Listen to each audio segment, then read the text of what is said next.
언뜻 보면 블랙핑크의 광팬이자 이국종 교수를 닮은 평범해 보이는 아저씨지만 옷을 벗으면 갑옷을 입은 것 같은 근육으로 사람들에게 충격을 주는 남자가 있습니다. 내추럴로 약물 사용자를 이기며 약물이 보디빌딩 판에서 완전히 사라져야 한다고 주장하는 신념의 사나이.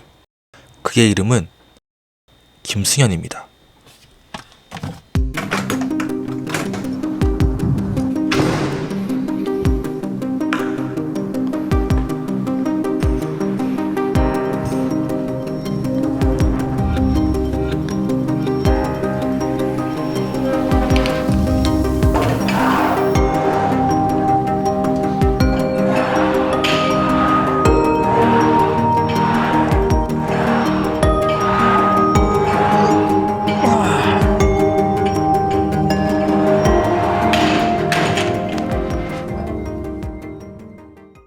김승현은 천안에서 태어나 1987년생으로 올해 만 35세가 되었습니다. 그는 학창시절부터 푸시업과 같은 맨몸 운동으로 운동을 시작하였으며 20대에 벤치 100을 들 정도로 상체 근력은 있었지만 3대 운동 중에선 벤치만 죽어라 하고 하체 운동은 하지 않았다고 하는데요. 2012년 인스타에 올린 몸을 보면 이때부터 가슴이 굉장히 좋은 걸 확인할 수 있습니다. 이때 키워놓은 가슴이 지금의 최고 강점인 갑옷 같은 전면부를 만드는 토대가 된 것으로 보여지는데요. 그러나 그는 13-14년도를 취업 준비로 통으로 운동을 쉬었으며 다시 15-16년도 운동을 시작해 몸을 발전시켰고 트레이너도 시작했습니다. 그는 주위에서 몸이 좋아서 대회를 나가면 1등 할 것 같다는 소리를 듣고 대회를 나가는데요. 그가 대회를 나가는 시점인 17년도는 아직 내추럴 대회가 거의 없던 시절이라서 케미컬 사용자와 같이 경쟁을 했어야 했습니다. 그럼에도 그는 첫 대회 시즌에만 미스터 청주 선발 대회에서 3등을 했는데요. 그는 첫 대회 때부터 비도핑 대회임에도 불구하고 좋은 성적을 받아버리는데요. 그러나 그는 주위에서 몸이 좋다는 소리를 너무 많이 들어서 3위에 만족하지 못하며 약물 사용자들에게 밀려 3위를 했으니 사실은 내가 1등이다 라는 생각을 했다고 합니다. 내가 열심히 해가지고 1등을 할 수 있으면 해보자 라는 마음에 좀 오랫동안 준비를 해서 미스터 청주 선발대회에서 3등을 했습니다. 최근 건방졌던 게 저는 사실 주변에서 저 몸 좋다 이 얘기를 너무 많이 들었었다 보니까 진짜 제가 제일 좋은 줄 알고 착각을 하고 있었어요. 물론 약물 사용자들 제외하고요. 그때 당시에 저의 좁아 터진 마음으로는 나 빼고는 다 여기 내추럴 없다, 다 약물 사용자다 라는 마음으로 나갔던 것 같아요. 그 중에 3등을 했으니까 난 그래도 꽤나 잘했다, 난 1등이다 라는 자기 위안을 한 거죠. 그러다가 이제 내추럴 보디빌딩 대회라는 게 2017년도 8년도 기점으로 갑자기 또 우후죽순 생기기 시작했어요.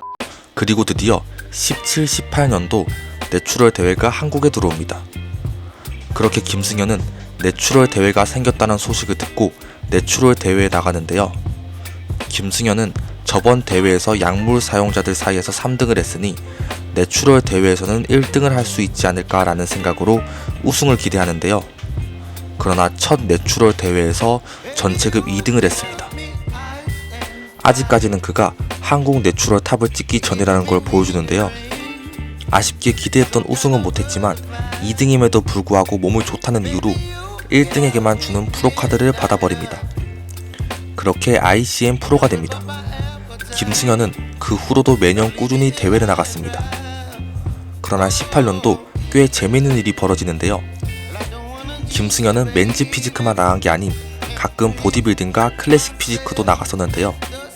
한국에서 가장 클래식한 몸을 가지고 있다 평가받는 마소노 선수가 4위를 하고 김승현 선수가 3위를 한 사건인데요.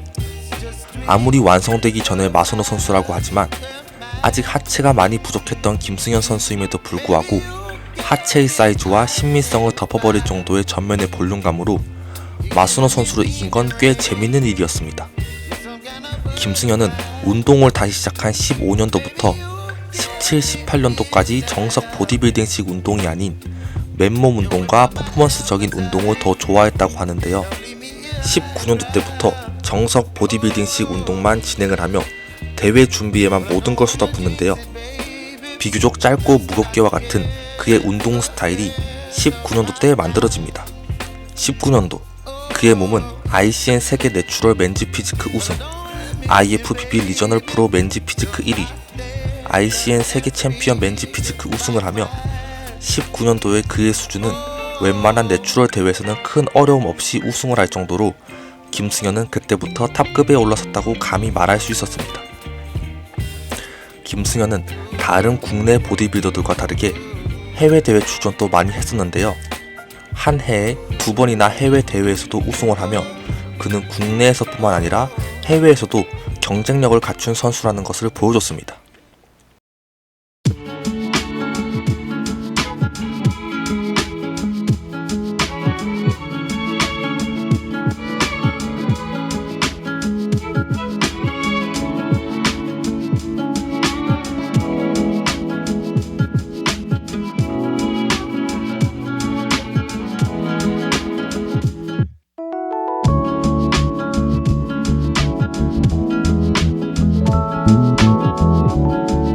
두 번의 프로쇼 우승, 그리고 스윙스가 설립한 짐TP에 영입이 되어 서울로도 상경을 하며 19년도 김승현은 정말 많은 일들이 있었습니다. 탑급에 올라선 그는 자신도 나가는 대회마다 우승을 하니 기세가 하늘을 찔렀었다고 할 정도로 국내에서는 그에게 대항할 자가 없었는데요. 그러나 세상은 넓고 괴물들은 많다고 했을까요? 군 전역을 하고 루키로 떠오르던 이우진 선수는 19년 전역을 함과 동시에 처음으로 나간 대회에서 체급 2등을 하고 그 다음 나간 대회에서 바로 ICN 프로를 따는 걸로 시작해 나바에서도 우승을 하는 미친 행보를 보여주며 김승현의 자리를 위협하는데요. 2020년도 드디어 김승현과 이우진이 같은 대회인 NPC에서 서로 붙게 되는데요. 결과는 전면에서는 김승현 선수가 근소 우세했지만 후면에서 이우진 선수에게 밀렸고 또 전체적인 밸런스가 이우진 선수가 더 좋았기에 이우진 선수가 우승을 가져가게 됩니다.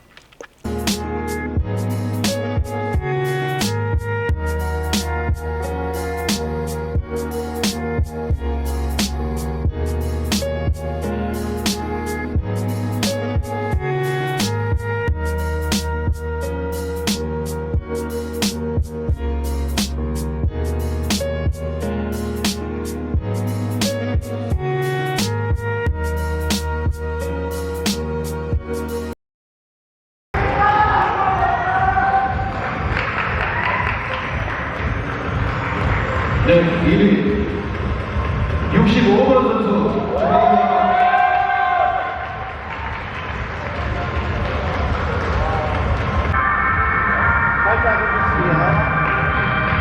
그렇게 국내 내추럴 피지커에게 패배를 하며 아마 적지 않게 놀랐을 것 같은데요.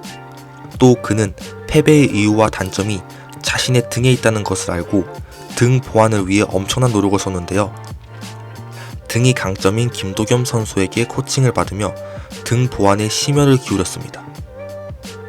또 하나 특이한 점은 적지 않은 한국 보디빌더 중에 한국인이 등이 안 좋은 이유는 유전자 때문이라는 얘기를 하는데요. 김승현 선수는 이 영상을 통해 같은 동양인인 중국인과 일본인 보디빌더 중에선 등 괴물들이 많은데 왜 한국만 등이 안 좋을까라며 그는 과거 한국 보디빌더들이 등 운동을 못해서 등이 안 좋다라며 자신도 등 운동을 못하고 안 해서 등이 안 좋은 것이다 라며 자신의 탓으로 돌렸는데요. 그리고 김승현은 등 운동을 잘하면 나도 등이 좋아질 수 있을 거라며 자신감도 보여줍니다. 그리고 아직은 그의 전면부만큼의 강력함은 없지만 그의 등은 많이 보완이 되었습니다. 이 다니엘 코일이라는 사람은 그 특정 스포츠를 잘하는 유전자라는 없다라고 이제 단언합니다. 유전자보다도 오히려 전문적이고 정확한 코칭이 더 중요하다 이런 이야기를 하더라고요. 무언가 모종의 이 알 수 없는 이유로 한국의 등 운동에 대한 코칭이 잘못되고 있다는 거죠. 저는 이 부분에 있어서 거의 확신을 갖게 되는 계기가 옛날 대한 보디빌딩 협회가 주도하던 보디빌딩 문화에서 이제는 유튜브와 미디어의 영향으로 보디빌딩과 피트니스 문화를 이제 주도하고 있다고 생각을 하는데 그러면서 오히려 최근에는 등 좋은 젊은 선수들이 많아지기 시작했어요. 30대 이상보다 오히려 20대 선수에서 등이 장점인 선수들이 많이 발견되고 있습니다. 그 후 2021년 다시 대회를 나가는데요. 김승현은 내추럴 대회가 한국에 들어왔음에도 내추럴 대회뿐만 아닌 김준호 클래식과 같은 비내추럴 대회도 나가는데요. 그는 재밌게도 약물 사용자까지 이기며 김준호 클래식도 우승을 하는데요. 그 사건 이후로 로이더 잡는 내추럴이라는 수식어도 붙게 되었습니다. 또 그가 약물 사용자들까지 잡을 수 있게 도와준 것은 바로 다름 아닌 그의 엄청난 전면에 있었는데요. 그의 어깨, 가슴, 복근, 팔은 정말 이게 내추럴이 맞나 의심스럽고 근육의 모양, 분리도를 넘어 삽으로 파놓은 것 같은 가슴골, 그리고 대칭미 등등 정말 말이 안 되는 전면으로 실제로 보는 이들은 감탄을 금치 못했다고 하는데요. 와, 이게 뭐예요? 와, 이거 봐봐! 아니, 와! 또 그는 새로운 운동법과 이론에 열려있는 모습을 보여주는데요. 그리고 운동 경력이 늘어나며 기본 운동 베이스는 비슷하나 더욱 숙성된 수준 높은 운동 지식과 노하우를 바탕으로 운동을 하는데요. 그가 운동하는 모습을 본다면 그의 뛰어난 정신력이나 미친 야수 같은 훈련 스타일이 아닌 정말 냉철하고 똑똑하게 운동하는구나. 다른 보디빌더들과 뭔가 다르다. 운동에 대해 정말 많은 생각과 고민을 하는구나 하는 생각을 하게 했습니다. 그렇게 이유진 선수에게 한국 피지크 1위의 자리를 내어주었지만 그는 자신의 약점을 정확히 알고 그를 보완하기 위한 노력과 약점을 덮을 정도로 좋은 더욱 확실한 장점을 만들어 그는 2021년 다시 한번 여러 대회에서 우승을 하며 한국 피지크 탑 랭커라는 것을 각인시킵니다. 그리고 2022년 NPC 내추럴 프로 퀄리파이어 대회에서 프로카드를 따기 위해 대회를 준비하는데요. 비록 이우진 선수는 참가하지 않지만 미친 체형미를 가진 우형재, 조각같은 몸을 가진 조성등, 거인아 프로그램의 창시자 대타이조 이경선, 그 외의 포징의 신 제이크, 조준을 이긴 박윤창, 의사빌더 김도훈 등등 한국 1티어 피지커들이 다수 참가하여 어떻게 보면 이우진 선수를 제외한 한국 피지크의 1인자가 누구인지 겨루는 중요한 시합이 되었습니다. 그렇게 상급자로 갈수록 성장하기가 더 힘들어지는 근육의 특성상 이미 근육의 완성도가 내추럴의 절정에 달한 그였지만 2022년 더욱 발전된 전면과 상당히 보완된 등 근육을 가지고 그는 프로카드를 따기 위해 NPC 내추럴 프로 퀄리파이어 대회에 출전하는데요. 많은 사람들이 김승현 선수의 우승을 예상했으나 또 한 번 이변이 일어났습니다. 체급 1등을 하고 각 체급 1등들이 모여 1등 중에 1등에게만 프로카드를 주어지는 시스템에서 김승현은 프로카드를 목표로 두었으나 자신이 속한 체급에서 2위라는 등수를 받아버리는데요. 패배의 이유는 또 전면에서는 그 모두를 압도했지만 등이 장점이었던 김건우 선수에게 밀려 2등을 한 것인데요. 그 시합 이후 김승현은 많이 아쉬워했습니다. 또 그는 시합 이후 몸과 등수 다 마음에 안 들었던 시합이라고 언급하며 많은 이들이 김승현 선수의 우승을 예상했고 자신 또 우승을 목표로 나간 대회에서 체급 2등으로 오버롤 전에도 나가지 못했다는 사실에 많은 상실을 했을 것으로 생각됩니다. 그렇게 그 시합에서는 김건우 선수를 제치고 우형재 선수가 프로카드를 따게 됩니다. 그는 비록 메인 대회에서는 프로카드를 따지 못했지만 그의 몸은 훌륭했고 이전보단 확실히 발전했습니다. 때로는 인격적인 성장을 또 우승을 하면서 또 아니면 지면서 할 수도 있겠죠. 그래서 배우는 게 많은 그런 대회였습니다. 그는 남자라면 1등을 하고 싶어 한다라는 말을 했었고 체형적인 한계를 느껴 피지크에서 1등을 할 수 없을 것 같다는 생각을 했는지 하체 운동을 열심히 해서 대보로 넘어갈까라는 말도 했었는데요. 그러나 현재 행보로 보아 계속 피지크로 남아있을 것 같은데요. 또한 앞서 말씀드렸던 대로 남자라면 1등을 하고 싶어 한다고 했었기에 그는 목표와 방향성에 대한 고민을 하는데요. 자신보다 높은 순위를 받았던 이우진과 우형재, 그들은 내추럴들을 모두 이겼기에 단순 약물을 사용한 선수들이 아닌 탑 레벨의 약물 사용자들과의 경쟁을 하러 IFBB 프로 무대에서 경쟁을 하는데요. 김승현은 IFBB에서의 경쟁을 하는 이우진 선수와 우형재 선수뿐만 아닌 최근에 올림피아를 목표로 하는 이용승, 최한진 그리고 김준 선수들이 당연히 약물 사용자들에게 밀려 낮은 등수를 받는 것에 대해 돈 없는 비난과 차라리 약을 쓰라는 소리를 듣는 것을 보고 내추럴의 정점을 찍으면 로이더들과 경쟁을 하는 이 흔한 구도 속에서 다른 방향성을 제시하고 싶어 하는데요. IFBB 프로를 따서 프로존을 뛴다면 약물 사용자와 붙을 것이며 거기서 절대 1위를 할 수 없다는 걸 알기에 또 1위는 못해도 비비는 것만으로 잘한 거겠지만 그들과 비비는 거에 자신의 최선을 다하고 싶지 않아 하는데요.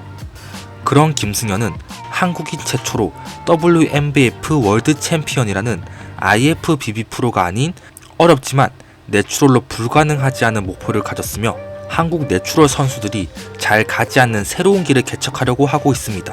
또 WMBF는 30년이 넘는 역사와 내추럴 시절 카이 그린과 숀 클라리다를 배출한 클래스가 있는 대회인데요.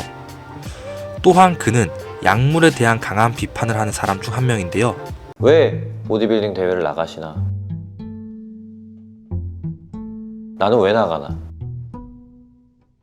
이런 거에 대한 답이 아마 될 것 같아요.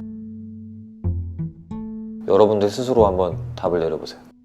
일단 저는 이번 대회 때 그런 질문에 대한 해답을 내릴 수가 있는 근거들을 하나하나 쌓아가도록 하겠습니다. 지켜봐 주세요. 지금껏 그래왔지만 여러분들이 바라는 모습이 아마 있을 거고 저는 거기에 최대한 부합할 겁니다. 이제까지 해왔던 대로 할 거고 내추럴 보디빌딩이 아니면 저에게는 이제 의미가 없다고 생각합니다.